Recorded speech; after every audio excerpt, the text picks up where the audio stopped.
இந்த பதிவை யாரும் மேலே தூக்கி விட்டுறாதீங்க. இது ஒரு முக்கியமான வெல்டிங் பதிவுங்க. இப்போ நீங்கள் பார்த்துட்டு இருக்க இந்த ஹைட்ராலிக் கிரேனில் இன்ஜின் உட்காரக்கூடிய பகுதியில் 8 போல்ட்டும் engine bolt bed bolt cut ஆகிட்டுங்க.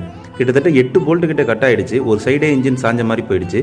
நிறைய ஒர்க் ஷாப்பில் இதோட ஆப்ரேட்டர் கேட்டிருக்காரு, இந்த போல்ட்லாம் கொஞ்சம் எடுத்து கொடுங்கன்னு. நிறைய ஒர்க் ஷாப்பில் இதை ரிஜெக்ட் பண்ணிட்டாங்க, எடுக்கல. அதுக்கு காரணம் என்னென்னா, ஒரு ஆள் போய் உள்ளே உட்காந்து வெல்டிங் பண்ண முடியாத அளவுக்கு இடமே ரொம்ப கம்மியான இடம். இப்போ உங்களுக்கு பார்த்தாலே தெரியும், அந்த வெல்டிங் ராடு நான் ரொம்ப ஒரு கால் வெல்டிங் ராடை வச்சு தான் கொஞ்சம் கொஞ்சமாக உடஞ்ச போல்ட்டு மேலே மெட்டல் ஏற்றி மேலே கொண்டு வந்திருக்கேன் பார்த்தீங்களா.